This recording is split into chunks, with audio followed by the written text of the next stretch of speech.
আসসালামু আলাইকুম প্রিয় দর্শক, অন্য মঞ্চের আলাপচারিতায় আপনাদের সকলকে স্বাগত জানাচ্ছি। ঢাকায় কেন সার্জিও গড় আর দীনেশ ত্রিবেদীর বৈঠক? সার্জিও গড় আর দীনেশ ত্রিবেদীর ঢাকায় বৈঠক যে কারণেই হোক, এইটা যে তারেক রহমানের সরকারের জন্য নানান দিক থেকে বড় বিপদের খবর সেটা কিন্তু বলা যায়। এবং এটা এই বৈঠক থেকে আমরা কি বুঝতে পারি, এটার কি এজেন্ডা থাকতে পারে, সেগুলো নিয়ে আলোচনা করছি। আপনারা ইতিমধ্যেই জানেন যে খলিল সাহেব গতকাল সার্জিও গড়ের সাথে বৈঠক করার পরে তিনি একেবারে অত্যন্ত বিধ্বস্ত অবস্থায়, এবং তার পাশে মার্কিন যুক্তরাষ্ট্রে নিযুক্ত বাংলাদেশের রাষ্ট্রদূত, এবং আরেক পাশে তারেক রহমান সাহেবের পররাষ্ট্র বিষয়ক উপদেষ্টা অতি বিখ্যাত হুমায়ুন কবিরকে নিয়ে প্রেস কনফারেন্স করেছেন। সেখানে তিনি অত্যন্ত বিধ্বস্ত ছিলেন, বিরক্ত ছিলেন, এবং তাকে দেখা গেল যে অনেক কষ্ট হচ্ছে উত্তর দিতে, এবং তিনি ঠিকমতো দিতে পারছিলেন না। এবং আমার মনে হচ্ছিল যে বেচারা খলিল সাহেব এত সাধনা করে চোরাই পথে পররাষ্ট্রমন্ত্রী হওয়ার আসলে সে কোনো আরাম-আয়েশ করতে পারছে না। এবং আমি এই নিয়ে যেসব বক্তব্য দিয়েছি সেটা আপনারা জানেন।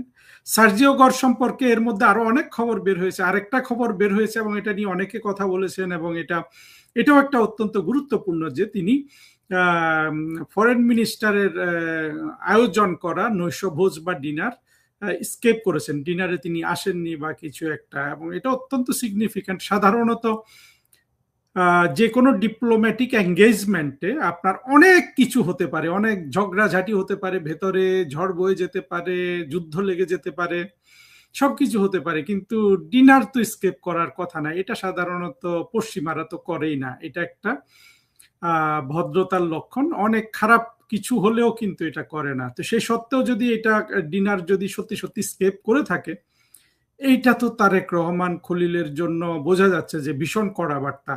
এর অর্থ হলো যে খলিলের উপর অত্যন্ত অসন্তুষ্ট এই সার্জিও গড়। আমি আবার বলছি, আমি জানি না আসলে এরকম বাতিল করেছে কিনা, কিন্তু করে থাকলে এটা অত্যন্ত কড়া বার্তা। এবং এটা বাংলাদেশে এরকম, আর বাংলাদেশে না, পৃথিবীর খুব কম জায়গায় শোনা যায় যে এই ধরনের কি বলে, এই ধরনের আয়োজনে ডিনার স্কেপ কেউ করে না। যুদ্ধ লাগিয়ে দিতে পারে, কিন্তু ডিনার স্কেপ বা যে কোনো এগুলো স্কেপ করে না।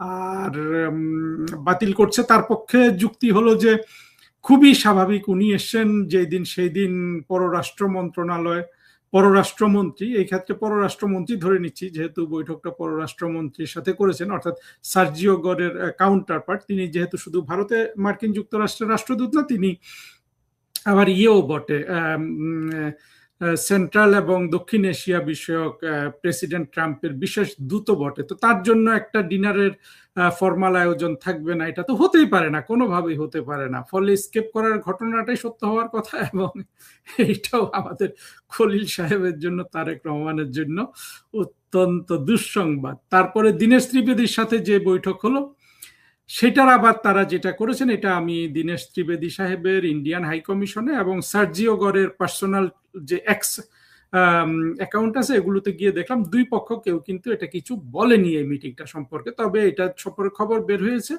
পত্রপত্রিকায় খবর বের হয়েছে, এবং বৈঠক যে হয়েছে সত্য, কিন্তু সিগনিফিকেন্সটা তাহলে কি? প্রথম সিগনিফিকেন্স হলো এটা কোনোভাবেই তারেক রহমান সরকারের জন্য আরামদায়ক না।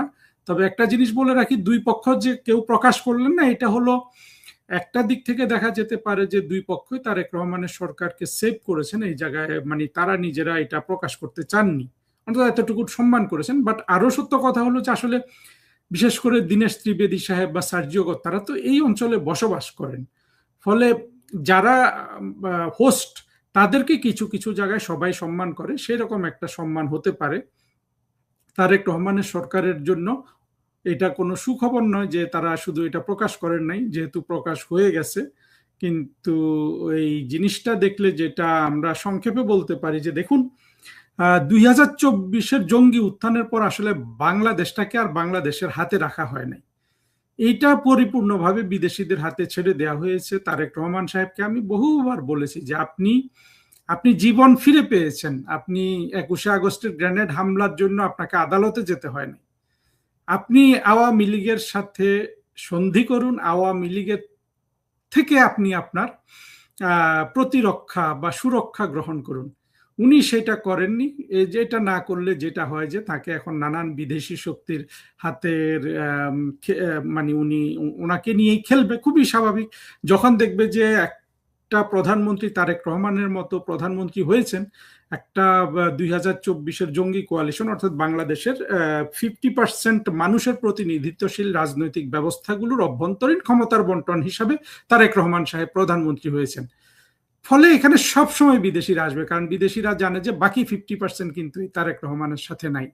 সেটাই কিন্তু এখন দেখা যাচ্ছে। এবং স্বয়ংক্রিয়ভাবে এইটাও আপনি বুঝতে পারেন যে বাংলাদেশের স্বাধীনতা বিরোধী জঙ্গিরা যেই অপবাদটা শেখ হাসিনার বিরুদ্ধে দিত দেশ বিক্রি বলে, এবং সাধারণ মানুষ যেভাবে এই বিভ্রান্তির ফাঁদে পড়েছিল, তাদের উপর এটা একটা আল্লাহর গজব হিসাবে আমি দেখি ব্যক্তিগতভাবে। সবসময় বলছি যে এইটা বাংলাদেশের মানুষ, তারা যেহেতু অন্যায় করেছে, প্রধানমন্ত্রী শেখ হাসিনার মতো একটা দেশদরদী প্রধানমন্ত্রীর সাথে বেয়াদবি করেছে, তাকে অসম্মান করেছে, সেইটার গজব হিসাবে কিন্তু নিষ্ঠুরতা করেছে। সবচেয়ে বড় কথা হলো নিষ্ঠুরতা করেছে। শেখ হাসিনা তো তার জীবন, তার যৌবন, তার একেবারে অল্প বয়সে তো তিনি 81 সালে শেখ হাসিনার বয়স কত? 81 সালে শেখ হাসিনার বয়স, উনি যদি 47 সালে জন্ম হয় তাহলে দেখুন 38 বছর বয়সের একটা নারী, তার আগে থেকেও তিনি কিন্তু বাংলাদেশের রাজনীতি বোঝেন, জড়িত। পিতার, আমি তো বলি যে শেখ হাসিনা 78-79 বছর বয়সে জন্মের পর থেকেই তিনি কিন্তু রাজনীতির সাথে জড়িত, কিন্তু এসে 38 বছর বয়স থেকে জীবনের প্রতিটা মুহূর্ত সন্তানকে দেন নাই, স্বামীকে দেন নাই, পরিবারকে দেন নাই, কাউকে দেন নাই, দিয়েছেন এই বাংলাদেশের জন্য, বাংলাদেশের মানুষের উন্নতি করেছেন।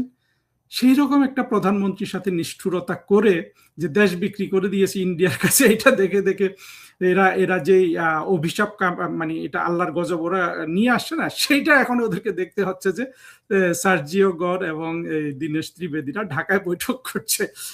অবশ্য সার্জিও গর এর আগেও একবার দীনেশ ত্রিবেদী সম্পর্কে, ওনার যে সুসম্পর্ক রক্ষা করার কথা দীনেশ ত্রিবেদীর সাথে বা ভারতের সাথে, সেটার একটা তিনি নিদর্শন রেখেছিলেন দীনেশ ত্রিবেদী ঢাকায় আসার পরে বা রাষ্ট্রদূত নিয়োগ হওয়ার পরে। এটা প্রকাশ হওয়ার পর তিনি নিজেই একটা টুইট বার্তায় জানিয়েছিলেন যে তিনি সার্জিও গরের সাথে একসাথে কাজ করবেন। সেটার ধারাবাহিকতা হিসাবে দেখতে পারেন। কিন্তু যে জিনিসটা খেয়াল করতে হবে, একই ঘটনা যদি প্রধানমন্ত্রী শেখ হাসিনার আমলে ঘটতো, তাহলে দেখতেন এই যে সাইবার সন্ত্রাসীগুলো ছিল তখনকার, এই যে কনক সারোয়ার, পিনাকি, ইলিয়াস, তারা কিন্তু এতক্ষণে, মানে 8, 10, 12 ঘন্টা 16 ঘন্টা হয়ে গেছে এই বৈঠকের পরে, বাংলাদেশে তেমন কোনো কথা হচ্ছে না, তারা কিন্তু সারা বাংলাদেশকে রাস্তায় নামিয়ে নিত যে হই হই রই রই গেল গেল গেল শেখ হাসিনাকে, মানে নানান ধরনের নিন্দা সূচক করতো। কিন্তু তারেক রহমান সাহেব অত্যন্ত সৌভাগ্যবান যে ওনার পেছনে আসলে কোনো সাইবার সন্ত্রাসী লেগে নাই। আমি অন্তত ব্যক্তিগতভাবে দেখি যে যারা মুক্তিযুদ্ধের পক্ষে, শেখ হাসিনার পক্ষে বা বাংলাদেশের পক্ষে যারা আজকে ইউটিউবে কথা বলেন, সোশ্যাল মিডিয়াতে অ্যাক্টিভ, কারণ বাংলাদেশে তো মিডিয়া বলতে কিছু নেই, সেই মিডিয়ার কোনো বিশ্বাসযোগ্যতাও নাই, ফলে একমাত্র মিডিয়া হলো সোশ্যাল মিডিয়া, যেটাতে এখন আমি কথা বলছি।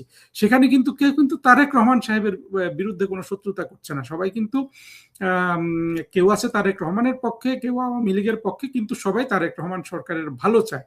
কত সৌভাগ্যবান না তারেক রহমান! শেখ হাসিনার বিপরীতে চিন্তা করলে যদি একই ঘটনা ঘটতো, তখন তো এরা সবাই কিন্তু একেবারে, কি আর বলবো, আপনারা জানেন ওরা কি না করতে পারে। এখন কিন্তু তারেক রহমান সরকারকে সবাই, একমাত্র ওই পিনাকি ছাড়া কেউ কিন্তু তারেক রহমানের সরকারের বিরুদ্ধে কেউ কিছু বলে না। আসলে সবাই তারেক রহমানের ভালো চায়। আশা করি তারেক রহমান সাহেব সেটা বুঝতে পারবেন। আবার দীনেশ ত্রিবেদী এবং সার্জিও গরের বৈঠকের আগে আরেকটা খবর বেরিয়েছে যে বাংলাদেশ সৌদি নেতৃত্বাধীন ইরান বিরোধী একটা সামরিক জোটে অংশগ্রহণ করেছে। এটা নিয়ে পরে কথা বলবো, এই ভিডিওতে এটা নিয়ে কথা বলার কিছু নাই। কিন্তু আমি ওই জিনিসটাই দেখতে চাই যে দীনেশ ত্রিবেদী আর সার্জিও গরের বৈঠকে তো তারা প্রকাশও করেনি, ফলে বৈঠকে কি আলোচনা হয়েছে সেটা জানা যায় না। তবে এটা অত্যন্ত স্পষ্ট যে যেটা সবাই বলছেন যে মার্কিন যুক্তরাষ্ট্র আহ, অবশ্যই অত্যন্ত ব্যথিত তারেক রহমানের উপর, কারণ তারেক রহমানের চীনের সাথে তার যেসব প্রতিশ্রুতি বা চীন যেভাবে এগিয়ে এসছে ইকোনমিক ফিল্ডে, তারেক রহমানকে এগিয়ে এসে বলা যাবে না, মানে এগিয়ে আসার সুযোগ আছে, সেটা তারেক রহমানের জন্য তো একেবারে অত্যন্ত দরকার।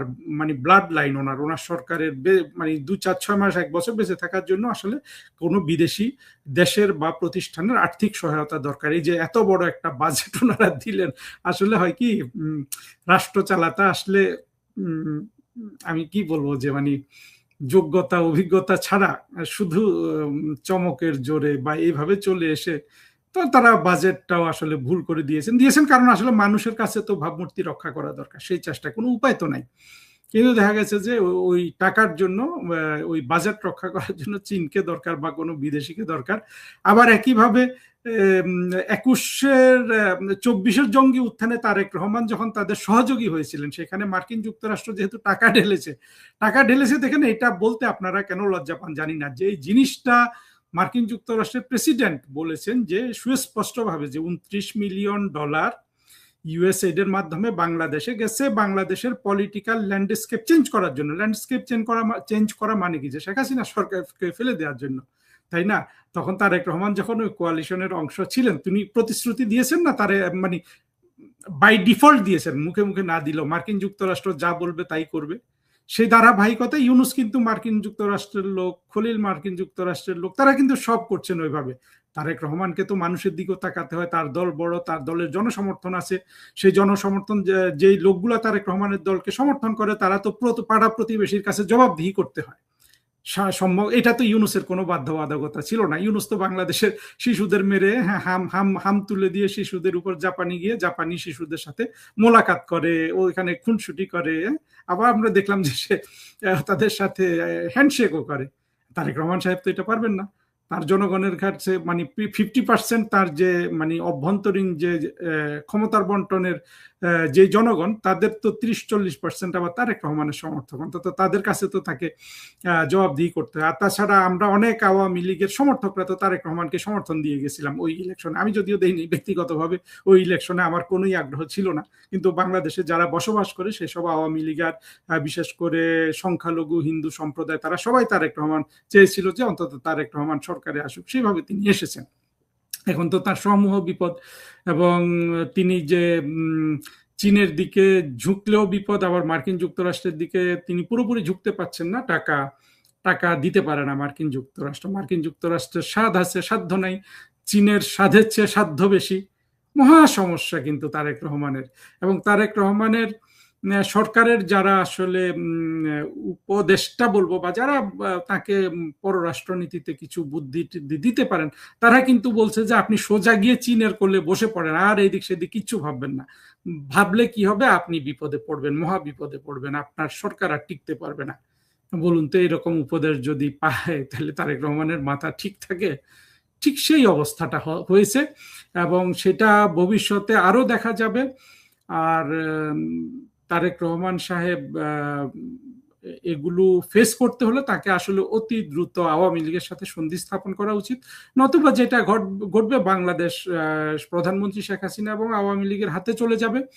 এবং তারেক রহমান সাহেব কিন্তু তার যেভাবে তিনি একটা কোরামিন ইনজেকশন পেয়েছিলেন লাইফটাকে বাঁচানোর জন্য 21শে আগস্টের গ্রেনেড হামলা থেকে, তার কপালে কিন্তু আর দ্বিতীয় কোরামিন ইনজেকশন জুটবে না। বন্ধুরা, আমি জানেন আমি এই চ্যানেলে কোনো গুজবের নিয়ে কথা বলি না, এবং 2024-এর জঙ্গিরা ধ্বংস, ঘৃণা এগুলো নিয়ে দেশটা দখল করেছে। আমাদের উদ্দেশ্য হলো যে ধ্বংসের পরিবর্তে সৃষ্টি, ঘৃণার পরিবর্তে প্রেম, ভালোবাসা, প্রীতি, অসাম্প্রদায়িকতা এগুলো আনয়ন করা। এবং আমি ব্যক্তিগতভাবে প্রধানমন্ত্রী শেখ হাসিনার সমর্থক, এবং তিনি বাংলাদেশ বাঁচাতে পারবেন, আর কেউ বাঁচাতে পারবেন না, এটা আমি দৃঢ়ভাবে বিশ্বাস করি। কিন্তু একই সাথে আমি বিএনপি এবং তারেক রহমানের ওয়েল উইশার, সেটা আশা করি বিএনপির বন্ধুরা যারা আমার বক্তব্য দেখেন তারা বুঝতে পারেন, এবং কোনোভাবেই বিএনপির বিরুদ্ধে বিশেষ করে প্রধানমন্ত্রী তারেক রহমানের বিরুদ্ধে কোনো ধরনের অপপ্রচার করা বা গুজবের উপর ভিত্তি করে কোনো কিছু বলা, এই ইউটিউব চ্যানেল কখনোই করবে না। কাজেই আমি সবার কাছে সাহায্য চাই, আপনারা চ্যানেলটি সাবস্ক্রাইব করবেন এবং ভিডিওগুলো প্রচার করে সাথে থাকবেন। বাংলাদেশের সামনের দিনগুলো যাতে সুন্দর হতে পারে, আমরা যাতে একটা ঘৃণার যে 2টা বছর গেল সেখান থেকে এসে আমরা যাতে আবার নতুন করে আবার সৃষ্টির পথে যেতে পারি। আমাদের তো অনেক ক্ষতি হয়ে গেছে, জানেন যে শেখ হাসিনা থাকার সময় যে টাকা ছিল 100 টাকা, অর্থাৎ যে টাকাটা ছিল 100, এখন সেটা হয়ে গেছে 140 টাকা। এই যে মানুষের যে এত ক্ষতি হলো, অর্থনীতি, রাজনৈতিক বাদ দেন, মুক্তিযুদ্ধের বাদ দেন, সেটা থেকে তো আসলে আমাদেরকে টেনে তুলতে হবে। আমরা 18 কোটি মানুষের একটা দেশ, আমাদের কত ধরনের আপনার চ্যালেঞ্জ, সেখানে তো আমরা বেশি দিন ভুল করতে পারি না। সেই জন্য আসলে বাংলাদেশের মানুষকেও বুঝতে হবে, এবং আমি নানান দিক থেকে খবর পাচ্ছি যে মানুষ কিন্তু অত্যন্ত বুঝতে পারছেন, এবং দেশ যে আর তাদের হাতে নাই এটা কিন্তু মানুষ সবাই এখন হাড়ে হাড়ে টের পাচ্ছে। বাংলাদেশের পররাষ্ট্রমন্ত্রী খলিলুর রহমান সংবাদ সম্মেলনে দাবি করেছিলেন, বাংলাদেশের আঞ্চলিক সম্পর্ক, বিশেষ করে চীন ও ভারতের সঙ্গে ঢাকার সম্পর্ক নিয়ে বাংলাদেশের সফররত মার্কিন প্রেসিডেন্ট ডোনাল্ড ট্রাম্পের বিশেষ দূত সার্জিও গোরের কোনো উদ্বেগ নেই। এমনকি খলিলুর রহমান দাবি করেছিলেন, ভারত ও চীন ইস্যুতে কিংবা চীনের চাওয়া অর্থনৈতিক করিডোর নিয়ে সার্জিও গোরের সাথে পররাষ্ট্রমন্ত্রীর একান্ত বৈঠকে কোনো আলোচনাই হয়নি। কিন্তু তার সে দাবির 12 ঘন্টার মধ্যে সার্জিও গোরের সাথে হোটেলে গিয়ে বৈঠক করলেন বাংলাদেশে নিযুক্ত ভারতীয় হাইকমিশনার দীনেশ ত্রিবেদী, যিনি সার্জিও গোর বাংলাদেশে আসার একদিন আগেই পররাষ্ট্রমন্ত্রী খলিলুর রহমানের সাথে বৈঠক করেছিলেন। ওই বৈঠক শেষে খলিলুর রহমান বলেছিলেন, রিসেট বাটন টিপে ভারতের সাথে নতুন করে সম্পর্ক স্থাপনে ঐকমত্য হয়েছে। কূটনৈতিক মহলে সার্জিও গোর এবং দীনেশ ত্রিবেদীর বৈঠকের খবরটি নিয়ে বেশ আলোচনা হচ্ছে। আবার জনশ্রুতি আছে, দক্ষিণ এশীয় অঞ্চলে ভারত ও আমেরিকার কিছু অভিন্ন স্বার্থের বিষয়ে বার্তা দিতে বাংলাদেশে এসেছেন ট্রাম্পের ঘনিষ্ঠজন গোর।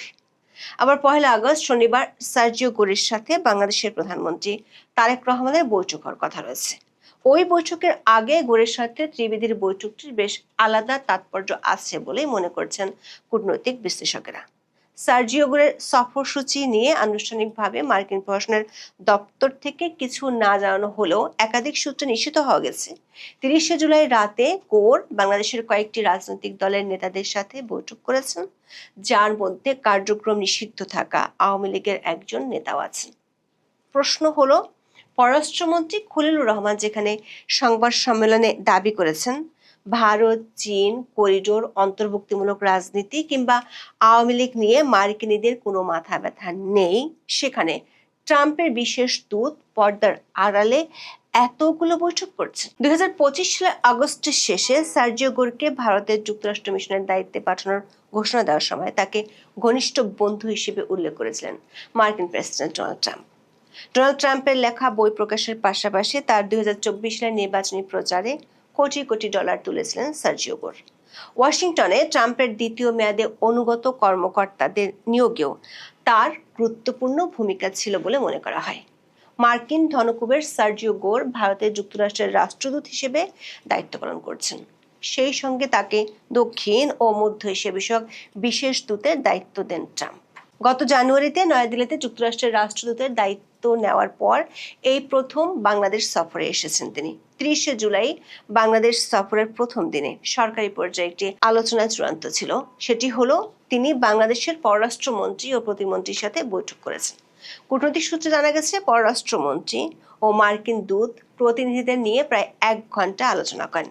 সেখানে দুই পক্ষ ঢাকা ও ওয়াশিংটনের কৌশলগত অংশীদারিত্ব সহ সম্পর্কের সামগ্রিক বিষয় সহ আঞ্চলিক নিরাপত্তা ও বৈশ্বিক সহযোগিতার বিষয়ে মতবিনিময় করেন। এই বৈঠক নিয়ে সার্জিও গোর কিংবা মার্কিন দূতাবাসের পক্ষ থেকে আনুষ্ঠানিক কোনো ব্রিফিং করা হয়নি। তবে গোর তার এক্স হ্যান্ডেলে দেয়া এক সংক্ষিপ্ত বার্তায় লিখেছেন, অনেক ইতিবাচক অগ্রগতি হয়েছে। এরপর 30 জুলাই রাত 8:30টার পর বাংলাদেশের পররাষ্ট্রমন্ত্রী খলিলুর রহমান পররাষ্ট্র মন্ত্রণালয়ের সাংবাদিকদের সাথে বৈঠকে এ বিষয়ে কথা বলেন। মূলত বৈঠকে সাংবাদিকদের প্রশ্নের জবাব দেন পররাষ্ট্রমন্ত্রী। সাংবাদিকরা বৈঠকে ভারত ও চীন এবং চীনের প্রস্তাবিত চীন মিয়ানমার বাংলাদেশ অর্থনৈতিক করিডোর নিয়ে কোনো আলোচনা হয়েছে কিনা জানতে চান। সাংবাদিকরা জানতে চান বাংলাদেশে অন্তর্ভুক্তিমূলক রাজনীতি বা আওয়ামী লীগ নিষিদ্ধের বিষয়টি নিয়ে কোনো আলোচনা হয়েছে কিনা। সাংবাদিকদের বেশিরভাগ প্রশ্ন শেষ করার আগেই পররাষ্ট্রমন্ত্রীর জবাব ছিল একই রকম, সেটি হলো না। করিডোর প্রসঙ্গ তোলার সাথে সাথে কিছুটা চটেও যান পররাষ্ট্রমন্ত্রী। সারা বিশ্বে যেখানে ওপেন সিক্রেট বিষয় হলো মার্কিন প্রশাসন যে কোনো মূল্যে চীনের প্রভাব কমাতে চায়, সেখানে বাংলাদেশের প্রধানমন্ত্রী তারেক রহমানের চীন সফর শেষ হওয়ার মাত্র 33 দিনের মধ্যে ট্রাম্পের বিশেষ দূত ঢাকায় এসেছেন। সে সফরে স্বাভাবিকভাবেই ধরে নেওয়া হচ্ছিল মার্কিন বিশেষ দূত চীনের সাথে বাংলাদেশের সম্পর্ক কতটুকু এগিয়েছে তা জানতে চাইবেন। সেখানে চীন প্রসঙ্গে পররাষ্ট্রমন্ত্রী দাবি করেছেন চীন নিয়ে মার্কিনীদের উদ্বেগ নেই। একইভাবে নানা মহলে আলোচনা হচ্ছিল তিস্তা প্রকল্প থেকে শুরু অনেক কিছুতেই চীন ঘেঁষা হয়ে পড়ায় বাংলাদেশ নিয়ে ভারতের উদ্বেগ আছে। আবার 24-এর 5ই আগস্ট থেকে ভারতের সাথে সম্পর্ক যে তলানিতে গিয়ে ঠেকেছে সেটির উন্নতিরও খুব বেশি লক্ষণ দেখা দিচ্ছে। এমন পরিস্থিতিতে ইন্দো প্যাসিফিক অঞ্চলে মার্কিনীদের 1 নম্বর মিত্র ভারত নিয়েও এই বৈঠকে আলোচনা হতে পারে এমন একটা ধারণা কূটনৈতিক ও রাজনৈতিক মহলে ছিল। তবে পররাষ্ট্রমন্ত্রী ইন্দো প্যাসিফিক থেকে শুরু করে ভারত নিয়ে সার্জিও গোরের সাথে কোনো আলোচনা হয়নি বলে সংবাদ সম্মেলনে দাবি করেছেন। তার এই দাবির 12 ঘন্টার মধ্যে সার্জিও গোরের সাথে বৈঠক করেছেন বাংলাদেশে নিযুক্ত ভারতের হাই কমিশনার দীনেশ ত্রিবেদী। বাংলাদেশি সংবাদ মাধ্যমগুলোর খবরে বলা হচ্ছে 31 জুলাই শুক্রবার ঢাকা সফররত যুক্তরাষ্ট্রের দক্ষিণ ও মধ্য এশিয়া বিষয়ক বিশেষ দূত সার্জিও গোরের সঙ্গে দীনেশ ত্রিবেদীর এই বৈঠক অনুষ্ঠিত হয়। বৈঠকে পারস্পরিক স্বার্থ সংশ্লিষ্ট বিভিন্ন বিষয় নিয়ে আলোচনা হয়েছে। যুক্তরাষ্ট্রের একটি কূটনৈতিক সূত্র সংবাদ সংস্থা ইউএনবিকে জানিয়েছে শুক্রবার সকালে রাজধানীর একটি হোটেলে এই বৈঠক অনুষ্ঠিত হয়। সূত্রটি জানায়, শুধু বলতে পারি এটি একটি ইতিবাচক বৈঠক ছিল। মার্কিন দূতাবাসের একটি সূত্র নিশ্চিত করেছে সার্জিও গোর শুক্রবার বাংলাদেশের রোহিঙ্গা ক্যাম্পে যাওয়ার জন্য বিমানবন্দর রওনা হওয়ার আগে এই বৈঠক হয়েছে। সূত্রটি নিশ্চিত করেছে সকাল 9টার দিকে এই বৈঠক শুরু হয়। দর্শক, গত 25শে জুন বাংলাদেশে ভারতের নতুন হাই কমিশনার হিসেবে দায়িত্ব গ্রহণ করায় দীনেশ ত্রিবেদীকে শুভেচ্ছা জানান সার্জিও গোর। তিনি একমাত্র বিদেশি কোনো দূত যিনি দীনেশ ত্রিবেদীকে শুভেচ্ছা জানিয়েছেন। ওই শুভেচ্ছা বার্তায় সার্জিও গোর লিখেছিলেন, যুক্তরাষ্ট্রের দক্ষিণ ও মধ্য এশিয়া বিষয়ক বিশেষ দূত হিসেবে তিনি দীনেশ ত্রিবেদীর সঙ্গে ঘনিষ্ঠভাবে কাজ করার অপেক্ষায় আছেন। এর মধ্যে সার্জিও গোর বাংলাদেশে আসার আগের দিন দীনেশ ত্রিবেদী বৈঠক করেছেন বাংলাদেশের পররাষ্ট্রমন্ত্রী খলিলুর রহমানের সাথে। ত্রিবেদী বাংলাদেশে কাজ শুরু করেছেন 1 মাসেরও বেশি সময় পার হয়ে গেছে। এই সময়ের মধ্যে তিনি প্রথম খলিলুর রহমানের সাথে বৈঠক করেছেন ঠিক সার্জিও গোরের ঢাকায় আসার আগের দিন। মার্কিন দূতাবাসের একটি সূত্র বলছে বাংলাদেশের সাম্প্রতিক রাজনৈতিক পরিবর্তনের পর দক্ষিণ এশিয়াকে ঘিরে কূটনৈতিক তৎপরতা বেড়েছে। এই প্রেক্ষাপটে ইউনূস আমলের প্রথম 1 বছর বাংলাদেশের অভ্যন্তরীণ রাজনীতি ও ভারত প্রসঙ্গে যুক্তরাষ্ট্র ও ভারতের মত এবং কূটনৈতিক দর্শনের মধ্যে দূরত্ব ছিল। কিন্তু বাংলাদেশের নির্বাচনের আগে আঞ্চলিক নিরাপত্তা ও ভূ রাজনৈতিক প্রভাবের প্রেক্ষাপটে দেশ দুটির মধ্যে সেই দূরত্ব অনেকটাই কেটে যায়। সূত্রগুলো বলছে আঞ্চলিক নিরাপত্তা ও সন্ত্রাসবাদ, ভূ রাজনৈতিক প্রভাব এবং বাংলাদেশের অভ্যন্তরীণ রাজনীতিতে স্থিতিশীলতা ইস্যুতে যুক্তরাষ্ট্র ও ভারতের স্বার্থ অনেকখানি এক হয়ে গেছে। সে প্রেক্ষাপটে সার্জিও গোর ও দীনেশ ত্রিবেদীর এই বৈঠক বিশেষ তাৎপর্য, কারণ 1 আগস্ট সার্জিও গোরের সাথে বাংলাদেশের প্রধানমন্ত্রী তারেক রহমানের বৈঠক হওয়ার কথা রয়েছে। সেই বৈঠকে সার্জিও গোর ভারত ও আঞ্চলিক রাজনীতির ইস্যুতে ট্রাম্প প্রশাসনের বার্তা বাংলাদেশের প্রধানমন্ত্রীর কাছে পৌঁছে দিতে পারেন। কূটনৈতিক বিশ্লেষকেরা মনে করেন সার্জিও গোর বাংলাদেশে এসে অন্য কোনো দেশের রাষ্ট্রদূত বা প্রতিনিধির সাথে বৈঠক করেননি। এমনকি তিনি রোহিঙ্গা ক্যাম্পে গিয়েছেন। যুক্তরাষ্ট্রের পাশাপাশি ইউরোপীয় ইউনিয়ন ও জাতিসংঘ সহ বেশ কিছু সংস্থা রোহিঙ্গাদের অর্থায়ন করে থাকে। কিন্তু গোরের রোহিঙ্গা ক্যাম্প পরিদর্শনে যে 14 জনের বহর ছিল সেখানে অন্য কোনো দেশ বা সংস্থার প্রতিনিধি ছিল না। এমন বাস্তবতায় শুধু দীনেশ ত্রিবেদীর সাথে বৈঠক হওয়ার বিষয়টি ভারতের সাথে যুক্তরাষ্ট্রের বিশেষ সম্পর্কের ইঙ্গিত দেয়, এমনটাই মনে করেন একজন সাবেক কূটনীতিক। বাংলাদেশের গণমাধ্যম থেকে শুরু করে রাজনৈতিক মহলে সার্জিও গোরের এই সফরকে নিয়ে ব্যাপক আলোচনা হলেও মার্কিন দূতাবাসের পক্ষ থেকে তার এই সফরের সূচি নিয়ে কোনো বার্তা দেওয়া হয়নি। দৈনিক প্রথম আলো রিপোর্টে বলা হয়েছে 30শে জুলাই পররাষ্ট্র মন্ত্রণালয়ের বৈঠকের পর পদ্মায় একটি নৈশভোজ হওয়ার কথা ছিল, কিন্তু অনিবার্য কারণে সেটি হয়নি। মার্কিন দূতাবাসের সূত্রগুলো বলছে, পররাষ্ট্র মন্ত্রণালয় বৈঠক শেষে 30শে জুলাই রাতে সার্জিও গোর বাংলাদেশের অল্প কয়েকজন ব্যক্তির সাথে বৈঠক করেছেন। সে বৈঠকগুলো রাজধানীর একটি হোটেলে অনুষ্ঠিত হয়েছে। এর মধ্যে কার্যক্রম নিষিদ্ধ থাকা আওয়ামী লীগের একজন নেতাও আছেন। দূতাবাসের সূত্রটি বলছে, আওয়ামী লীগের 2 জন নেতাকে ডাকা হয়েছিল, যার মধ্যে একজন নারী নেত্রীও আছেন। তবে নিরাপত্তার স্বার্থে ওই নেত্রী শেষ পর্যন্ত বৈঠকে যেতে পারেননি। এছাড়া বিশেষ সময় বাংলাদেশের রাজনীতিতে সক্রিয় থাকতে দেখা যায় এমন একজন সুশীল সমাজের প্রতিনিধিও আলাদা বৈঠক করেছেন। সূত্রগুলো বলছে, 1 আগস্ট তারেক রহমানের সাথে বৈঠকের আগে সার্জিও গোর পরিস্থিতি বুঝতে নির্বাচিত কয়েকজন ব্যক্তির সাথে বৈঠক করবেন। আবার তারেক রহমানের সাথে বৈঠক শেষে ফিরে যাওয়ার আগে 2 ঘন্টা হোটেলে থাকবেন সার্জিও গোর। সেই সময়ও তার সাথে কয়েকজনের বৈঠক হওয়ার সম্ভাবনা রয়েছে, তবে এ বিষয়ে নিশ্চিত কোনো তথ্য পাওয়া যায়নি। এখন এ পর্যন্ত, সবাই ভালো থাকুন। খুবই একটি চাঞ্চল্যকর একটি আর্টিকেল নিয়ে আলোচনা করব, যেই আর্টিকেলের মধ্যে এই যে মাত্র কয়েকদিন আগেই বাংলাদেশের রাষ্ট্রপতি শাহাবুদ্দিন চুপ্পু সরে গেলেন, পদত্যাগ করলেন কিংবা তাকে সরিয়ে দেয়া হলো, এর আড়ালে কত গভীর দেশীয় এবং আন্তর্জাতিক ইস্যুগুলো কাজ করেছে, কি কি ছিল, কেন তিনি এক ধরনের হুমকি হয়ে উঠেছিলেন বিএনপি সরকারের জন্য, কতটা ডক্টর ইউনূসের জন্য কিংবা কতটা আন্তর্জাতিক বলয়ের জন্য, এমন সব ইস্যু তুলে ধরেছেন ভারতের প্রখ্যাত সাংবাদিক সুবীর ভৌমিক তার চাঞ্চল্যকর একটি আর্টিকেলের মধ্য দিয়ে, যেটি দি ফেডারেলে ছাপা হয়েছে। আজকেই সেটি প্রকাশ পেয়েছে। আমি দাদা আপনাকে অনেক কৃতজ্ঞতা ধন্যবাদ জানাচ্ছি। আজকে আপনার আর্টিকেলটি পাওয়ার সঙ্গে সঙ্গে আমি আপনার সঙ্গে যোগাযোগ করেছি এবং আপনি আমাকে সময় দিয়েছেন।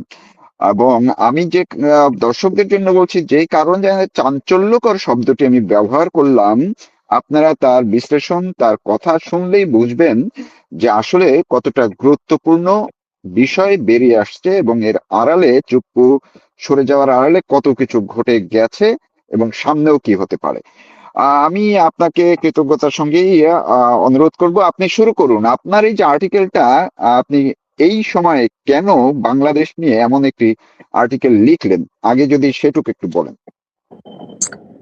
দেখুন মারুফ ভাই, আর্টিকেলটা আজকে সকালে প্রকাশিত হলেও আমি কিন্তু এটা লিখেছি 4 দিন আগে। এখন ফেডারেল, আপনি জানেন, দক্ষিণ ভারতের একটি ওয়েবসাইট, SRM গ্রুপ চেন্নাইয়ের, ওরা জেনারেলি প্রফেশনাল, কিন্তু বাংলাদেশ বা আমাদের এই দিকের যে ব্যাপার, পূর্ব ভারত, বাংলাদেশ, উত্তর পূর্বাঞ্চল, এই জিনিসগুলি অতটা ভালো বোঝে না। হ্যাঁ, ওরা এই ব্যাপারটা অনেকটা এরকম যে আমাদের 6টা লেখা আছে যেগুলি আগে এসছে, এগুলি আগে ছাপি। তা আমি ওদের বারবারই বলার চেষ্টা করেছি যে আরে এই সার্জিও গোর ওখানে যাচ্ছে, তার আগে 1 জন না 2 জন সিনিয়র লোক ওখানে পৌঁছে গেছে, মিস্টার ডিক যিনি স্টেট ডিপার্টমেন্টের, এবং জেরাল্ড হ্যামিল্টন যিনি CIA তে দীর্ঘ 35 বছর চাকরি করেছেন, তার ওয়াইফ বাংলাদেশের, যদি সেই ওয়াইফকে মারধর করার অভিযোগ তার বিরুদ্ধে বিভিন্ন সময় উঠেছে। হ্যাঁ, তো যাই হোক, মানে যার এই অঞ্চলে কাজ করার দীর্ঘদিনের অভিজ্ঞতা, এখন সে রিটায়ার্ড, কিন্তু সে একটা সিকিউরিটি কোম্পানি তার আছে। ধরে নেওয়া যেতে পারে যে CIA আজকাল এইভাবেই অনেকটা অপারেট করে, যে এই ধরনের ডিফেন্স কন্ট্রাক্টর, হ্যাঁ, বা এই ধরনের লোককে সামনে রেখে ওরা কাজ করে যাতে ওদেরকে ডাইরেক্টলি কোনো কিছুতে ইমপ্লিকেট না করা যায়। তো যাই হোক, এতগুলি বড় মাপের আমেরিকান লোকজন, আরো কয়েকজন ওখানে পৌঁছেছে সার্জিও গোরের সাথে, পুরো লিস্টটাই আছে আমার কাছে। এরা তো এমনি এমনি ওখানে যায়নি, একটা বড় কিছু ব্যাপারে তারা গেছে। এবং যাচ্ছে কখন? যখন ঠিক তার আগে শাহাবুদ্দিন চুপ্পু সাহেব অনেকটা বাধ্য হয়েছেন বলে আমার ধারণা, যদি উনি কারণ দেখিয়েছেন ওনার স্বাস্থ্যজনিত কারণ, মানে স্বাস্থ্যের সমস্যা, ওনার যা বয়স, এই বয়সে অনেকেরই হয়, কিন্তু ওনার যে উনি পদত্যাগ করেছেন আমার মনে হয় না, ওনার উপরে প্রবল চাপ ছিল পদত্যাগ করা। এখন বলা হচ্ছে, দেখুন ঘটনাগুলি পরপর আমি আপনাকে বলি। যে শেখ জি, আমি হাসিনা ঘটনা। আর্টিকেলেও আপনি ওরকম একদম একটার পর একটা স্টেপ বাই স্টেপ আপনি লিখেছেন, এবং রাখাইন করিডোর বনাম চীন বাংলাদেশ করিডোর সেই ইস্যুটিও খুব গুরুত্ব সহকারে এসছে। আপনি বলুন এখন। না, ব্যাপারটা কি জানেন, রাখাইন করিডোরের ব্যাপারটা ইউনূস সাহেবই প্রথম, ইউনূস সাহেবের আমলে আমেরিকানরা উত্থাপন করে, যার মূল উদ্দেশ্য বাংলাদেশের বন্দর অঞ্চল চট্টগ্রাম ওই জায়গার থেকে একটা করিডোর সোজাসুজি গিয়ে মায়ানমারের রাখাইন প্রদেশ, যেটাকে একসময় আরাকান বলতো, আরাকান হিসেবে পুরনো লোকজন চেনে। তো এই করিডোরটা আমেরিকানরা কেন করতে চাইছে? কোনো মানে humanitarian aid? No, I don't think so. Main পারপাসটা হচ্ছে হিউম্যানিটেরিয়ান এইড টেড এর কাভারে ওখানে মূলত ওরা বিভিন্ন যে গেরিলা গোষ্ঠীগুলো যুদ্ধ করছে, আরাকান আর্মি রাখাইন প্রদেশে, কি পাশে চীন প্রদেশে বেশ কয়েকটা, চীন ন্যাশনাল ফ্রন্ট ইত্যাদি, তার উপরে আরো উপরে পিডিএফ কাচিন, মায়ানমার তো একটা পুরোপুরি গৃহযুদ্ধের মধ্যে রয়েছে। এবং এই যে দলগুলো, এই যে বিভিন্ন আঞ্চলিক গেরিলা গোষ্ঠী যারা মায়ানমারের কেন্দ্রীয় সরকার এবং মায়ানমার সেনাবাহিনীর বিরুদ্ধে যুদ্ধরত, এদেরকে মার্কিনরা নানা কৌশলে সাহায্য দিচ্ছে। এবং এই সাহায্যের কারণেই তারা গত 2 বছরে হঠাৎ করে একেবারে মায়ানমার আর্মি ব্যাকফুটে চলে গেল।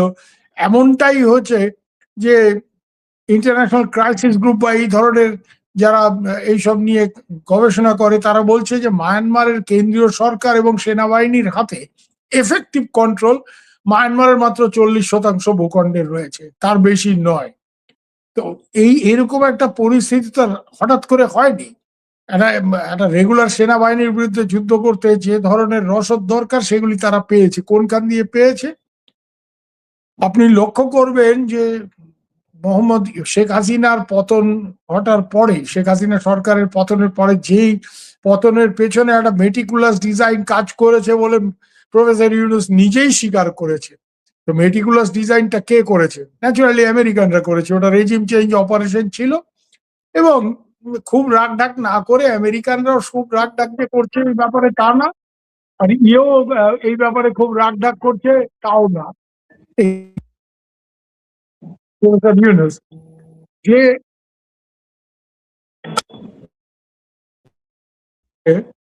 যে এই ধরনের মানে গেরিলা গোষ্ঠীগুলিকে আমেরিকা কেন সাহায্য দিচ্ছে? চীন মায়ানমারের কেন্দ্রীয় সরকারকে ব্যবহার করে চায়না মায়ানমার ইকোনমিক যেটা গড়ে তুলেছে, সেটা শুরু হচ্ছে চায়নার ইউনান প্রভিন্স থেকে, শেষ হচ্ছে এই রাখাইন প্রদেশের যেখান ডিপ সি পোর্ট, যেটা চীনের টাকায় প্রায় $4 বিলিয়ন খরচ করে চীনারা ওখানে করেছে, চকপিউ বলে ওটাকে।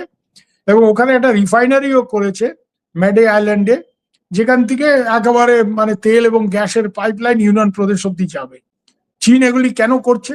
চীন একটা বিরাট বড় দেশ, চীন বিরাট অর্থনীতি, পৃথিবীর এখন 3য় বৃহৎ অর্থনীতি, মিলিটারি পাওয়ার সবই আছে, কিন্তু চীনের উপকূলটা খুব ছোট এবং পূর্ব এশিয়ার দিকে।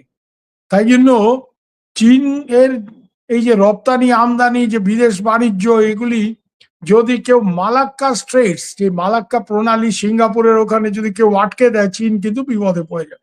এই জন্য এই মালাক্কা চোক পয়েন্ট বলে চাইনিজরা এটাকে, যেমন এটা গলা বন্ধর মতো ব্যাপার। তো এইটাকে বাইপাস করার জন্য ওরা একদিকে চায়না পাকিস্তান ইকোনমিক করিডোর করছে, শেষ হচ্ছে যেটা বালুচিস্তানে গিয়ে সিনজিয়ান প্রদেশ থেকে চীনের, আর এখানে ইউনান প্রদেশ থেকে এই রাখাইন প্রদেশে, ল্যান্ড টু সি অ্যাক্সেস। এখন সম্প্রতি বাংলাদেশে নির্বাচন হয়েছে এবং তারেক সাহেব, মালয়েশিয়া ছেড়ে দিন, চীন তার প্রথম বড় বিদেশ সফর, চীনই বলতে পারেন, মালয়েশিয়াটা হয়ে উনি চীনে গেছেন।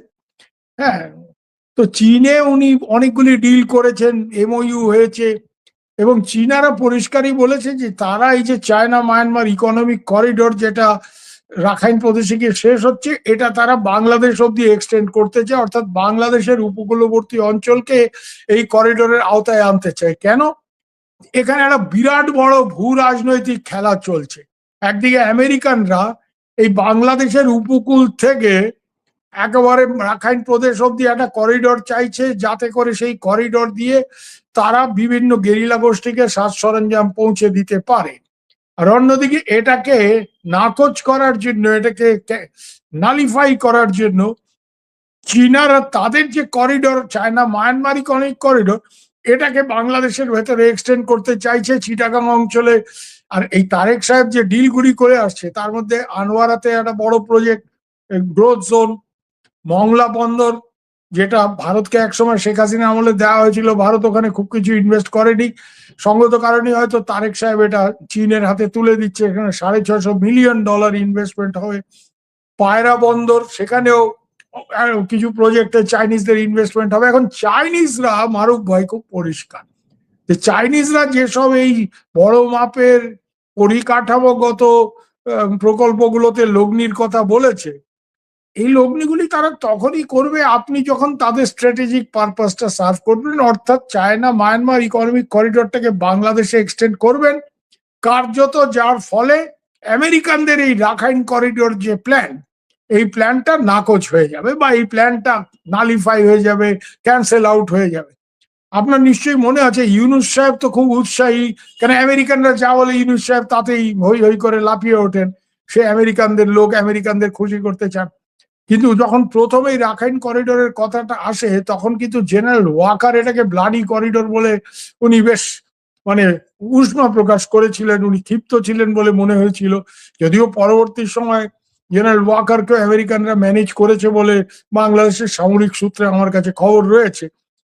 তো এই জায়গাতে মানে ব্যাপারটা অনেকটা এখন এরকম বাংলাদেশের, যে আপনার মারুফ ভাই একটা জমি আছে, আপনি দুই প্রমোটারকে দেখেছেন, দুই প্রমোটারই তাদের গুন্ডা পান্ডা নিয়ে আপনার কাছে এসে হাজির হয়েছে, এ বলছে এই মিয়া আমাকে এটা দাও, আমি এখানে প্রকল্প করব। হ্যাঁ, আরেকদিকে আরেক পার্টি এসেও হাজির হয়েছে। এবার আপনার এক কানের দিকে আমেরিকার চাকু, এক কানের দিকে চীনের চাকু, দুই দিক থেকে ধরে বসে আছে। তারেক সাহেব এখন সাম রাখবে না কুল রাখবে, একটা অথই জলের মধ্যে উনি পড়েছেন। কারণ তারেক সাহেব স্বাভাবিক কারণে ওনার চীনের দিকে ঝোঁকাটা অস্বাভাবিক আমি মনে করছি না, যেটা আমেরিকানরা একদম পছন্দ করছে না। তার কারণটা হচ্ছে আমেরিকানরা তো কোথাও কোনো প্রকল্পজাত কোনো বিনিয়োগ করবে না। রাখাইন করিডোর, সেখান দিয়ে গোলা বারুদ পাঠাবে, মায়ানমারে গোলাগুলি গন্ডগোল করবে, যেই কাজটা ওরা একসময় আফগান সিভিল ওয়ারে পাকিস্তানকে ব্যবহার করে করেছিল। তো তারেক সাহেব একজন ইলেক্টেড প্রধানমন্ত্রী, উনি ইউনূসের মতো আমেরিকান চামচা ওপর থেকে প্যারাশুট দিয়ে তাকে আমেরিকানরা নামিয়ে দিয়েছে এরকম তো নয়। তো তাকে বাংলাদেশের উন্নয়ন প্রকল্প কিছু করতে হবে, তাকে কিছুদিন পর তো আবার ভোট চাইতে হবে না? উনি যদি এখন লোকাল বডি ইলেকশন করেন এই বছরের শেষে, হ্যাঁ ওইসব ইউনিয়ন পরিষদ ইত্যাদি যেগুলি হয় বাংলাদেশে, তো ওনাকে তো কিছু দেখাতে হবে যে আমি সলিড কিছু কাজ করছি। তাই জন্য উনি চীনে গেছেন এবং এইসব প্রকল্প নিয়ে উৎসাহ দেখিয়েছেন। এবং চীনের অ্যাম্বাসেডার যিনি আছেন ইয়াওয়েন, হ্যাঁ ভালো বাংলা টাংলা বলে আমি শুনেছি, এবং উনি অলরেডি ঘোষণা করে দিয়েছেন যে এই প্রকল্পটা বাংলাদেশ পর্যন্ত এক্সটেন্ড করার কাজ শুরু হয়ে গেছে। এতে আমেরিকানরা প্রচন্ড বিচলিত হয়ে হই হই করে তারা ওখানে জেরাল্ড হ্যামিল্টন, সিআই এর 35 বছর অভিজ্ঞতা যার, তাকে পাঠাচ্ছে, মিস্টার ডিক স্টেট ডিপার্টমেন্টের অফিসার তাকে পাঠাচ্ছে, শেষ পর্যন্ত সার্জিও গোর। সার্জিও গোর শুধুমাত্র আমেরিকান অ্যাম্বাসেডার ভারতে তা তো না, উনি এই পুরো অঞ্চলের দায়িত্ব তাকে ট্রাম্প সাহেব দিয়েছে। উনি ফরেন সার্ভিস অফিসার না, উনি হচ্ছেন ট্রাম্পের বাডি, মানে ট্রাম্পের দোস্ত এক কথায়, একসাথে পান টান করেন, আরো অনেক কিছুই করেন। ট্রাম্পের তো নানা রকম রঙিন ব্যাপার ট্যাপার আছে, তো এরাও ওই ওই দলের লোক আর কি। এর জন্য সার্জিও গোরকে ওখানে পাঠিয়েছে। তো এতগুলি powerful high ranking American official ওখানে গেছে, তারেক সাহেবের সাথে দেখা করছে, কিন্তু সন্ধ্যাবেলা তার নৈশভোজ ক্যান্সেল হয়ে যাচ্ছে। আজকে রোহিঙ্গিয়াদের ওখানে যাওয়ার কথা, এই সময় দেখা যাচ্ছে রোহিঙ্গিয়া ক্যাম্পে, আপনাকে একটা খবর দেই, কালকে বিরাট গোলাগুলি হয়েছে। হ্যাঁ মারা গেছে, ওখানে গোলাগুলি হয়েছে। ওখানে যে আরাকান রোহিঙ্গিয়া স্যালভেশন আর্মি যেটা আছে, যেটা পুরোপুরি পাকিস্তানিদের দ্বারা ট্রেন্ড এবং ব্যাক, তাদের একজন কমান্ডারকে মেরে ফেলেছে আরএসও, অন্য একটা রোহিঙ্গিয়া গ্রুপ। এবং এইসব কারণে ওখানে আমেরিকার এত বড় ডিপ্লোম্যাটরা যাবে টাবে, এইসব নিয়ে একটা গোলযোগ, একটা এক কথায় চলতি ভাষায় যেটাকে আমরা বাংলাদেশে বা আমাদের এই অঞ্চলে বলি যে গ্যাঞ্জাম তৈরি হয়েছে। এখন এই জায়গাতে এরকম একটা টানাপোড়েনের মধ্যে বুঝতে কারো অসুবিধা হচ্ছে না যে হঠাৎ করে চুপ্পু সাহেব কেন রিজাইন করলেন। অসুস্থতা কিছু কোনো ব্যাপার না, ওনাকে রিজাইন করানো হয়েছে এই আমেরিকানদের চাপেই ওনাকে রিজাইন করতে হয়েছে। এবং আমেরিকানরা এখন এতটা কেন সচেষ্ট? আমেরিকানরা আর তারেক সাহেবের উপরে ভরসা রাখতে পারছে না, যে আমরা না করার সত্ত্বেও এই লোক চীনে গেল, and he is trying to play with China big time. মানে বড় মাপের চীনা প্রকল্প, প্রায় $9 বিলিয়ন সব প্রকল্প, 12টা প্রকল্প স্পেসিফিক। আমার কাছে সব ডিটেলস লিস্ট আছে, আছে এটা পাবলিক ডোমেনই আছে। কিন্তু এইখানে যেটা মেইন চিন্তার কারণ আমেরিকানদের, সেটা হচ্ছে এই যে extension of this corridor to Bangladesh, China Myanmar corridor. কারণ এটাতে করে বঙ্গোপসাগর অঞ্চলে এবং আলটিমেটলি ইন্ডিয়ান ওশেন অঞ্চলে চায়নার একটা ভালো বড় মাপের নৌ উপস্থিতি তৈরি হতে পারে। প্রথমে হয়তো শুরু হবে সিভিলিয়ান শিপিং দিয়ে, তারপরে সিভিলিয়ান জাহাজ, মালবাহী জাহাজের পরে আসল যুদ্ধ জাহাজ ফাজ এসে হাজির হবে পোর্ট অফ কল, যেটা আমেরিকানরা করে। আমেরিকানদের প্রচুর, এই ইউনুস সাহেব আসার পর আপনি যদি লক্ষ্য করেন, প্রচুর এই ধরনের জাহাজ পোর্ট অফ কল নেভেল ডিপ্লোমেসির নামে চিটাগাঙ্গে এসছে। তারা কি করেছে জানে? আসার সময় তারা রাখাইন উপকূল ঘেঁষে এসছে, এটাকে ইন্টেলিজেন্সের ভাষায় বলে কিসিং দ্য কোস্ট অপারেশন। অর্থাৎ আপনি উপকূল ঘেঁষে ওখানে নির্দিষ্ট জায়গায় যেসব গেরিলা গোষ্ঠীকে আমেরিকানরা অস্ত্র দিতে চায়, সেসব জায়গায় অস্ত্র নামিয়ে এসছে। জাহাজগুলি তো খালি এসছে, এখানে তার জাহাজ যুদ্ধ করতে আসছে না, তো ওখানে নামিয়ে দিয়ে এসছে। এইসব কিচিং দ্য কোস্ট অপারেশন আমরা জানি কেন, এক সময় আমাদের লোকজন এইসব জিনিস করেছে। আমাদের তেলবাহী জাহাজ, যেগুলি অয়েল ট্যাঙ্কার, হ্যাঁ, খালি জাহাজ যাচ্ছে ইরানে তেল আনতে, যাওয়ার সময় বালুচিস্তান উপকূলে আস্তে করে মাল মশলা নামিয়ে দিয়ে গেছে বালুচরা, সেগুলি নিয়ে যুদ্ধ করছে, পাকিস্তানের রাতের ঘুম কেড়ে নিচ্ছে। তো এইসব জিনিস হয়, এইসব মানে স্পাই ব্যাটেল আপনি বলতে পারেন, যুদ্ধের একটা কৌশল, সহায়তার একটা কৌশল আর কি এটা। হ্যাঁ, ছায়া যুদ্ধের বড় মাপেরই একটা ব্যাপার এখানে ঘটছে। এবং এই কৌশলে এখন মানে এই যে চীন আমেরিকার ছায়া যুদ্ধ এখানে শুরু হয়ে গেছে, এইটা সত্যি কথা বলতে গেলে আমি জানি দিল্লিতে লোকজন বাংলাদেশ যতটা এতে বিচলিত, অর্থাৎ তারেক সাহেব যে কি করে সামলাই, হ্যাঁ, আমেরিকানদেরও খুশি করতে হবে যাতে তারা বেশি গোলমাল না করে, হ্যাঁ, আবার এইদিকে চীনকেও খুশি করতে হবে, নাহলে এইসব প্রকল্প এগুলি আসবে না। ভারতের ভয়টা কোথায় জানেন? ভারতের ভয়টা হচ্ছে যে ভারত কোনো সময় ঐতিহাসিক ভাবে আপনি লক্ষ্য করবেন যে তার সীমান্তের খুব কাছে বিগ পাওয়ার রাইভেলরি, বড় বড় শক্তিরা, পরাশক্তিরা একটা গোলমালে লিপ্ত হবে, এটা ভারত কোনোদিন চায় না। এই জন্য দেখবেন যে 79-এ যখন রাশিয়ানরা আফগানিস্তানে ঢুকেছিল, ইন্দিরা গান্ধী কিন্তু, আমাদের সাথে রাশিয়ার খুব ভালো সম্পর্ক ছিল সেই 1960s এর শেষ থেকে। 71-এ তো চুক্তি হলো বাংলাদেশে মুক্তিযুদ্ধের ফাইনাল স্টেজের আগে, কিন্তু ইন্দিরা গান্ধী ওদের বলেছে রাশিয়ানদের যে তোমরা এখানে ঢুকো না, দূরের থেকে যা করার করো। কেন? ইন্দিরা গান্ধী নাকি একটা কথা আমাকে পিএন আকসার বলেছিলেন, ওনার পলিটিক্যাল সেক্রেটারি ছিলেন, ওনাকে আমরা চিনতাম কারণ মেয়ে আমাদের খুব ভালো বান্ধবী নন্দিতা আকসার। তো আকসার আঙ্কেল আমাদের এই কথাটা বলেছিলেন। ইন্দিরা গান্ধী একটা কথা, ওই শেলির কবিতা আছে না, if winter comes can spring be far behind. তো ইন্দিরা গান্ধী বলতেন, if spring comes can winter or summer be far behind. মানে একজন এখানে রাশিয়া যদি ঢোকে তাহলে আমেরিকাও আসবে। এই যে গোলমাল, এখানে একটা বিগ পাওয়ার রাইভেলরি তৈরি হবে ইন্ডিয়ার বর্ডারের এত কাছে, এটা ভারতের জন্য ভালো হতে পারে না। তো আমরা সেটা দেখেছি হাতে নাতে, যে এখানে একটা বিরাট গোলমাল, আফগান জিহাদকে সাহায্য করছে আমেরিকা পাকিস্তানের মাধ্যমে। এর ফল যেটা আমরা দেখলাম, যে কাশ্মীরেও এই জিহাদি শক্তিগুলি খুব মানে শক্তিশালী হয়ে উঠলো। কেন পাকিস্তানিরা 50টা বন্দুক পেলে 20টা আফগানদের দিয়েছে, কি 30টা আফগানদের দিয়েছে, 20টা কাশ্মীরিদের দিয়েছে। কেন? ওদের মেইন এজেন্ডা তো ইন্ডিয়াকে টাইট দেওয়া। তো এরকম যদি এখন এইখানে এই রোহিঙ্গিয়া গেরিলা গোষ্ঠীগুলির মধ্যে যে গোলমালে দেখা যাচ্ছে, যে আইএসআই এর তৈরি ARSA, Arakan Rohingya salvation army, তাদের সাথে অন্য গ্রুপগুলির গোলমাল হচ্ছে, মানে পাকিস্তানিরা এখানে যথেষ্ট সক্রিয়। কিভাবে সক্রিয় আমি আপনাকে বলি, এই যে লস্করে তয়বা পাকিস্তানের খুব বড় মাপের টেরোরিস্ট গ্রুপ, যার নেতা হাফিজ সাইদ, যারা ওই বোম্বে টোম্বে অ্যাটাক করেছিল 2008-এ, আপনার নিশ্চয়ই মনে আছে। তো এরা এখানে ওই রোহিঙ্গিয়া ক্যাম্পগুলোতে হিউম্যানিটেরিয়ান এইড দেওয়ার নামে, ওদের আরেকটা উইং আছে ফলায়ে ইনসানিয়াত, এরা খুব অ্যাক্টিভ। এবং এখানে পাকিস্তানের রিটায়ার্ড অফিসার, যেমন আমেরিকান সিআইএ এর জেরাল্ড হ্যামিল্টন এখানে হাজির হয়েছে। এখানে পাকিস্তানেরও জনাবরা রিটায়ার করে গেছে, যাদেরকে একটা অন্যভাবে প্রজেক্ট করা যায়। এরা এসে এখানে ট্রেনিং ফেনিং করিয়েছে রোহিঙ্গিয়াদের। তো এই জায়গাটা যদি আজকে মায়ানমারকে অস্থিতিশীল করার জন্য করা হচ্ছে, এখান থেকে এটা মনে করার কোনো কারণ নেই যে এই রোহিঙ্গিয়া জিহাদিদের একটা অংশকে ভারতে, উত্তর পূর্ব ভারতে ঢোকানো হবে না। তাই জন্য ভারতের এখানে মেইন চিন্তাটা এইটাই, যে এখানে এই ধরনের একটা বড় শক্তিগুলো একে অপরের সাথে পাঞ্জা কষাকষি করতে গিয়ে এখানে নতুন করে আরেকটা ওই আফপাক রিজনের মতো একটা বড় গোলমাল এখানেও যদি তৈরি হয়, তো ভারতের পূর্বাঞ্চল, উত্তর পূর্বাঞ্চলের সিকিউরিটি এটা বিপন্ন হতে পারে। এটা ভারতের মানে ভারতের এই নিয়ে যথেষ্ট উৎকণ্ঠা রয়েছে।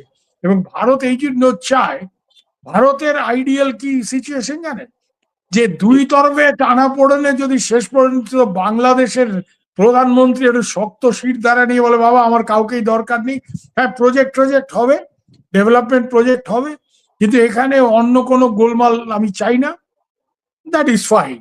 তাহলে এই গোলমালটা এখানে যদি না হয়, বাংলাদেশের জন্য ভালো, ভারতের জন্য ভালো। কেন এখানে এই ধরনের গোলমাল হলে আমাদের দুদেশের জন্যই সমস্যা। বাংলাদেশের তো সরাসরি সমস্যা, যেটা আমরা পাকিস্তানের ক্ষেত্রে দেখেছি, যে যেই পাকিস্তান এই টেয়াদের সাপোর্ট দিতে গিয়ে আজকে তারা নিজেরা কিভাবে টেরোরিজমের ভিকটিম হচ্ছে আপনি নিজেরা দেখুন।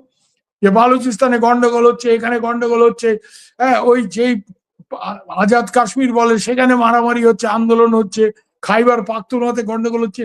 মানে একটা কথা আছে না ইংরেজিতে, Maruf by he who lives by sword shall die by it. তুমি এইসব গোলমাল যদি পাকিস্তানিদের তো কোনোদিন শিক্ষা হবে না, এটাই হচ্ছে ওদের সমস্যা। ওরা যদি আমি এই 71-এর, জায়গাটিতে দাদা, হ্যাঁ বলুন। আমি যদি একটু আপনার কাছ থেকে জানতে চাই এইভাবে, যে আপনি একটু আগেই একটা শব্দ বললেন যে তার মানে বাংলাদেশের বর্তমান প্রধানমন্ত্রীর শির দ্বারা যদি সোজা করে তেমন একটা, কিন্তু তার শির দ্বারা আসলে কতটা এই আমেরিকান চাপের মুখে কিংবা চীনের ইস্যুতে তিনি সোজা রাখতে পারলেন? তিনি তো তার শির দ্বারার জন্য কি হুমকি হয়ে উঠেছিলেন এই শাহাবুদ্দিন চুপ্পু, নয়তো তাকে কেন তিনি ধরে রাখতে পারলেন না? না না, শাহাবুদ্দিন চুপ্পু মোটেই তারেক সাহেবের জন্য কোনো থ্রেট ছিলেন না। শাহাবুদ্দিন চুপ্পুকে সরানোর কারণটা কি জানেন? এটা আমেরিকানদের খেলা। কেন? আমেরিকানরা দেখছে কি তারেককে আমরা না করলাম, আমেরিকা চীনের সাথে বেশি মাখামাখি করে না, আর সে চীনে গিয়ে এত বড় বড় ডিল করে আসলো, সে এখানে উপকূলবর্তী অঞ্চলে এতগুলি চাইনিজ প্রজেক্ট সে করবে। তো এই জায়গাতে আমেরিকানরা দেখছে যে we can't trust Tarique, this man is getting too big for his boots. তাই জন্য তার মাথার উপরে একটা রাষ্ট্রপতি বসাতে হবে, যেই রাষ্ট্রপতিকে তারা কন্ট্রোল করতে পারে। কারণ চুপ্পু সাহেব আমেরিকানদের খেলা খেলবেন না। চুপ্পু সাহেব নিজের টিকে থাকার জন্য তারেকের সাথে একটা বোঝাপড়ায় গেছেন, হ্যাঁ। কিন্তু আমরা সবাই জানি যে ইউনুসের সাথে তার মোটেই ভালো সম্পর্ক ছিল না। তো এই ইউনুসকে আনার যে পরিকল্পনাটা একেবারে তড়িঘড়ি করে আমেরিকানদের, সেটার কারণটা হচ্ছে আমেরিকানরা আর তারেককে ভরসা করতে পারছে না এবং এত চাপ দিয়েছে। আর তারেকের বোধহয় এরকম একটা খেলা হতে পারে যে আমি চীনাদের থেকে বড় বড় প্রকল্প আনবো, আমাদের এখানে উন্নয়ন প্রকল্প করতে হবে, কিন্তু তারেককে তো সবসময় জবাব দিতে হয় যে শেখ হাসিনা এত উন্নয়ন করেছে, তুমি কি করছো comparatively, because he is also N elected prime minister. এই জায়গাতে তারেক বোধহয় খানিকটা আমেরিকানদের ঠান্ডা করার জন্য ভালো, আচ্ছা ঠিক আছে ভাই আমি চুপ্পু সাহেবকে সরাই।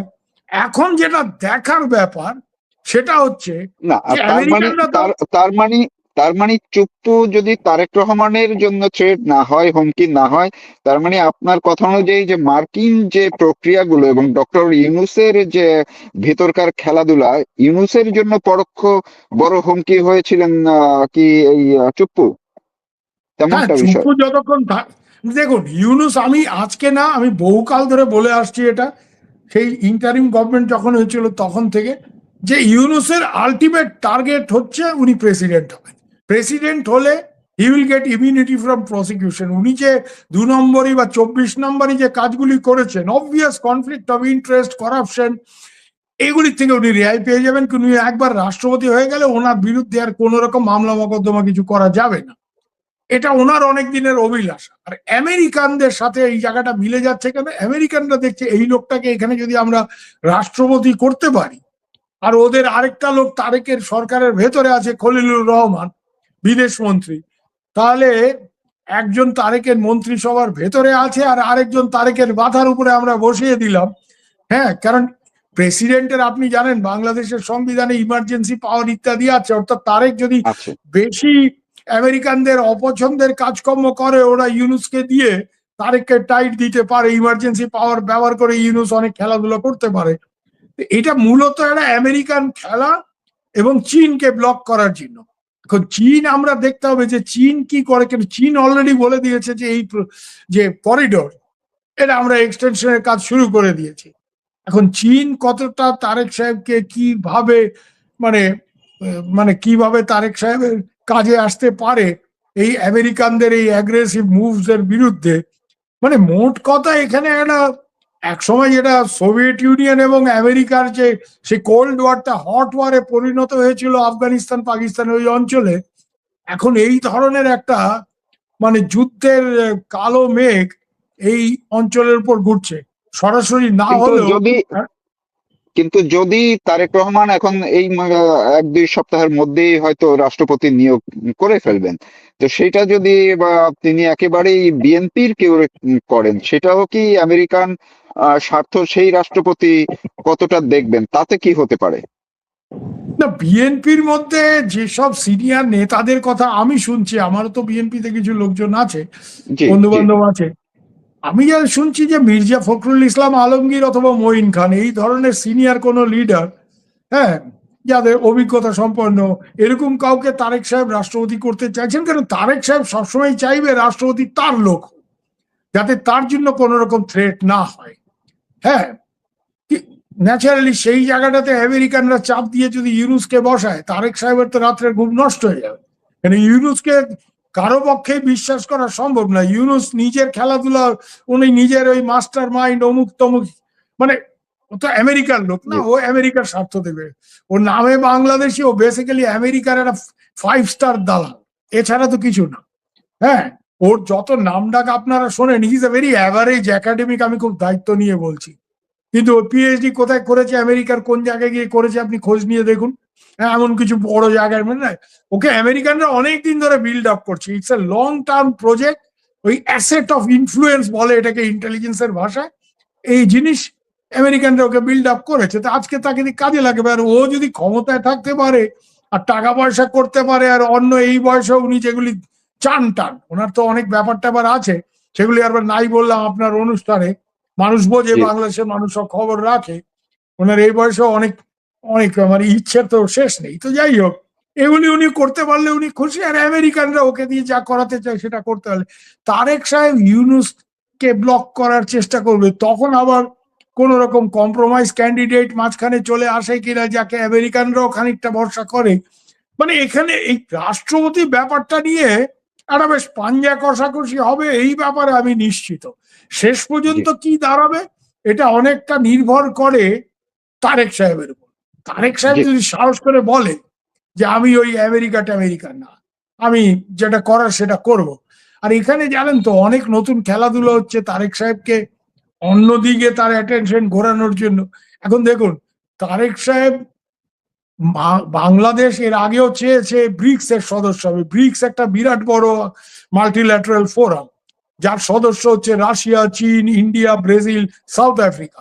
ব্রাজিল লাতিন আমেরিকার সব থেকে বড় ইকোনমি, সাউথ আফ্রিকা আফ্রিকার সব থেকে বড় ইকোনমি, ইন্ডিয়া দক্ষিণ এশিয়ার 1 নম্বর ইকোনমি, এশিয়ার 2 নম্বর, চীন এশিয়া শুধু না পৃথিবীর আজকে 2nd বিগেস্ট ইকোনমি, আর রাশিয়া কত বড় পাওয়ার আমরা সবাই জানি। এত বড় একটা গ্রুপ, এর মধ্যে বাংলাদেশও সামিল হতে চাইছে। ইন্ডিয়া এইবার ব্রিক্স এর চেয়ারপারসন। এই ব্রিক্স এর সামিট সেপ্টেম্বর মাসের 11-12 তারিখ ইন্ডিয়াতে হবে। ইন্ডিয়া কিন্তু বাংলাদেশকে ইনভাইট করেছে।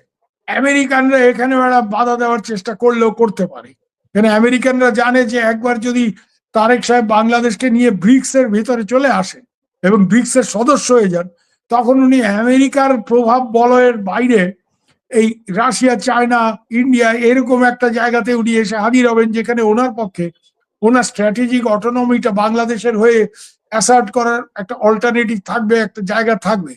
আমেরিকানরা তো সেটা চায় না। আমেরিকানরা সেটা চায় না বলে আপনি দেখুন ভেনিজুয়েলাতে তারা কি করলো। আসল ব্যাপার তো তেল, গিয়ে রাষ্ট্রপতিকে কিডন্যাপ করে নিয়ে চলে আসলো।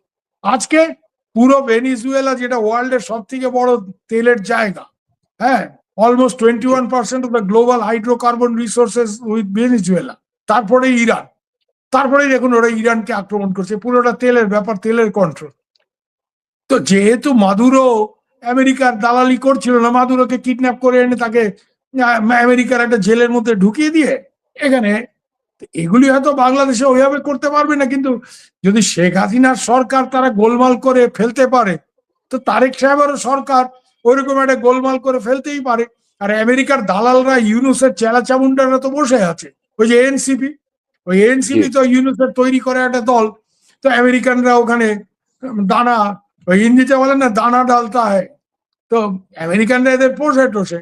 এখন দেখুন একটা মজার ব্যাপার, যে এই আমেরিকানরা ওখানে গিয়ে রাষ্ট্রপতিকে সরিয়ে এখানে চাপাচাপি করছে, হস্তক্ষেপ করছে সরাসরি বাংলাদেশের আভ্যন্তরীণ রাজনীতিতে।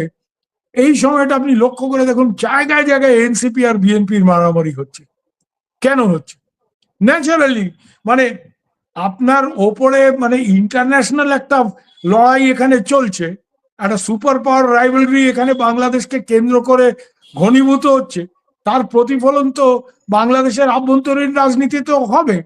অর্থাৎ বড় শক্তির যারা এখানকার লোকাল লেভেলে যারা পেয়াদা বলুন, বরকন্দাজ বলুন, তারা আবার নিজেদের মধ্যে মারামারি করছে। তো বাংলাদেশের জন্য সময়টা খুব খারাপ।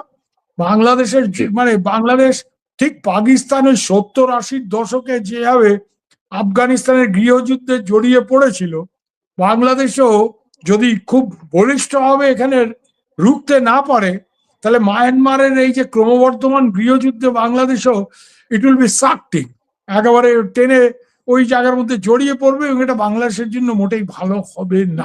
আমরা সেটি আশাও করি না যে বাংলাদেশে এমন দুর্ভাগ্যজনক পরিস্থিতি তৈরি হোক।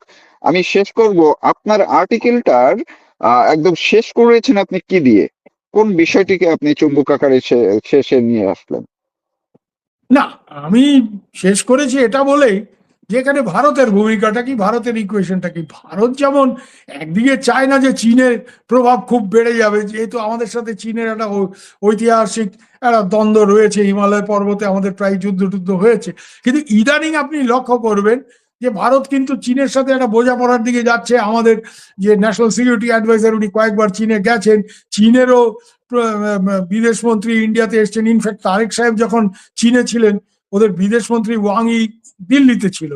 তো চীনের সাথে একটা বোঝাপড়া করে, মানে ইন্ডিয়ার এখানে খেলাটা হচ্ছে যে চীন আর আমেরিকার মধ্যে একটা ব্যালেন্সিং করে আলটিমেটলি কোনোভাবে এই দুই বৃহৎ শক্তির একটা মানে প্রভাব থেকে, বা রাহু মুক্ত যেটাকে আমরা বলি আর কি, এই অঞ্চল দক্ষিণ এশিয়া, এই বৃহৎ শক্তির এখানে পাঞ্জা কষাকষির থেকে রাহু মুক্ত যাতে হতে পারে, এটাই ইন্ডিয়ান ডিপ্লোমেসির খেলা। এখন ইন্ডিয়া এটা কতটা সাকসেসফুলি খেলবে সেটা দেখার বিষয়।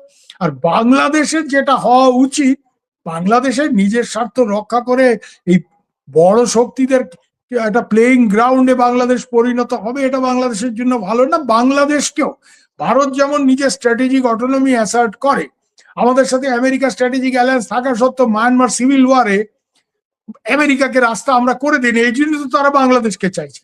ইনফ্যাক্ট মায়ানমারে আমেরিকার যে ম্যাথিউ ভ্যান ডাই, যে সিআইএ এর লোক ওখানে ট্রেনিং করাচ্ছিল গেরিলাতে, সে যখন ভারতের ভূখণ্ড দিয়ে ফিরে এই দেশ দিয়ে আবার আমেরিকাতে ফেরার চেষ্টা করেছে, তাকে গ্রেফতার করেছে ভারত, এবং অনেক আমেরিকান চাপ সত্ত্বেও তাকে ছাড়া হয়নি, সে এখনো দিল্লিতে জেলে রয়েছে, তাকে জিজ্ঞাসাবাদ করা হচ্ছে। আমেরিকানরা আমাদের প্রচুর চাপ দিয়েছে, এবং এত চাপ দিয়েছে যে সেই চাপটা বাড়িয়েছে কি হবে, যে ভারতের ইন্টেলিজেন্স এজেন্সি নাকি ওই আমেরিকাতে কোন শিখ বিচ্ছিন্নতাবাদী নেতাকে মারার চেষ্টা করছিল, ওইখানে একটা কেস তৈরি করছে, তার সমন আমাদের ন্যাশনাল সিকিউরিটি অ্যাডভাইজারের নামে সার্ভ করা হয়েছে। এগুলি হচ্ছে প্রেশার ট্যাকটিক, যে তুমি আমার লোককে ধরেছো, না ছাড়লে আমি তোমাদের লোকজনের নামে মামলা। তো ভারত তার স্ট্র্যাটেজিক অটোনমি এখানে রক্ষা করছে, এটাই বাঞ্ছনীয়। যে বাংলাদেশ খুব দৃঢ়ভাবে, তারেক সাহেব is an elected prime minister, উনি তো মুখে বলেন আমার পলিসি বাংলাদেশ ফার্স্ট, ওই বাংলাদেশ ফার্স্টটাতে যাতে উনি টিকে থাকেন, উনি নিজের স্ট্র্যাটেজিক অটোনমিটা যাতে কম্প্রোমাইজ না করেন। কেন ওনাকে উল্টো পাল্টা বোঝানোর লোক অনেক আছে, ওনার মন্ত্রিসভার ভিতরেই আমেরিকানদের সেট করার লোক আছে, আপনি জানেন কার কথা আমি বলছি। অনেক ধন্যবাদ আপনাকে। দর্শক, এতক্ষণ শুনছিলেন ভারতের প্রখ্যাত সাংবাদিক সুবীর ভৌমিক। তিনি তার একটি আর্টিকেল দ্য ফেডারেলে প্রকাশ পেয়েছে এবং সেটাকে ধরে আমরা অন্য বিষয়গুলো এবং সর্বশেষ কি অবস্থা বাংলাদেশের হতে পারে, বাংলাদেশ কোন পরিস্থিতি বা কোন জালের মধ্যে পড়ে গেছে সেটি নিয়ে বিশদ বিশ্লেষণ করলেন। অনেক কৃতজ্ঞতা ও ধন্যবাদ জানাচ্ছি।